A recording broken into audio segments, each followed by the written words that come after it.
সরকার গঠনের পর প্রথমবার যশোরে বিএনপি চেয়ারম্যান ও প্রধানমন্ত্রী। জেলার কেন্দ্রীয় ঈদগাহ ময়দানে হাজারো মানুষের শুভেচ্ছায় সিক্ত তারেক রহমান। জনসভার মঞ্চে বিএনপির নেতাকর্মী সহ মন্ত্রী প্রতিমন্ত্রীরা। প্রধানমন্ত্রী বলেন, নির্বাচনী প্রতিশ্রুতি ও জনগণের দাবি বাস্তবায়নই সরকারের অগ্রাধিকার।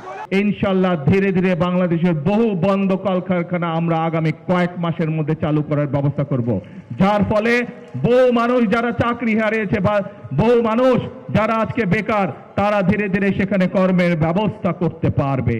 তারেক রহমান বলেন, বিভ্রান্তি ছড়িয়ে উন্নয়ন কাজে বাধা তৈরি করছে স্বাধীনতা বিরোধীরা। বিএনপি জুলাই হত্যাযজ্ঞের বিচার চাইলেও অভ্যুত্থানের পরপরই স্বৈরাচারদের ক্ষমার ঘোষণা দিয়েছিল একটি দল। এই দেশের কিছু সংখ্যক মানুষ আছে, তারা একটি বিভ্রান্ত ছড়ানোর চেষ্টা করছে। তারা আমাদের যে পরিকল্পনা, সেই পরিকল্পনাগুলোকে বাধাগ্রস্ত করার চেষ্টা করছে।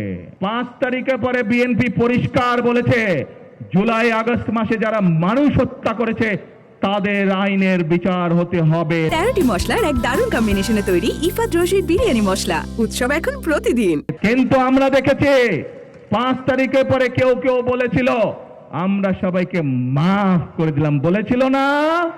আমরা কয়েকদিন আগে দেখেছি ফ্যাসিবাদের দোসরদের সাথে ঢাকা থেকে অনেক দূরে গিয়ে মিটিং করতে, জনগণ যখন সেটা ঘিরে ফেলেছে জায়গা, তখন আর তারা কোনো জবাব দিতে পারে না। সবাইকে সতর্ক থাকার আহ্বান জানিয়ে বিএনপি চেয়ারম্যান ও প্রধানমন্ত্রী বলেন, বিভ্রান্তিকারীরা আর দেশের শান্তি বিনষ্ট করতে পারবে না, দেশের মানুষকে কেউ দাবিয়ে রাখতে পারবে না বলেও কড়া বার্তা দেন তারেক রহমান।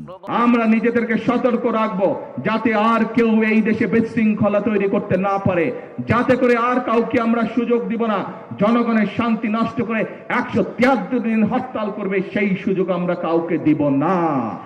এবং বিভিন্ন রকম জুজিবুরির ভয় দেখিয়ে বাংলাদেশের মানুষকে পিছিয়ে রাখা যাবে না, বাংলাদেশের মানুষকে দাবিয়ে রাখা যাবে না। জুলাই সনদের প্রতিটি অক্ষর সংসদে পাশ করা হবে বলেও জানান সরকার প্রধান। যশোরের মানুষের ভাগ্য উন্নয়নে নানা প্রতিশ্রুতি দিলেন প্রধানমন্ত্রী। একই সাথে বললেন, তার সরকার সারা দেশে উন্নয়নের সুষম বন্টনে বিশ্বাসী, গড়তে চান আকাঙ্ক্ষিত বাংলাদেশ। প্রতিশ্রুতির বাস্তবায়নে জনগণের সমর্থন চাইলেন তিনি। ইমরুল হাসান, সময় সংবাদ, যশোর।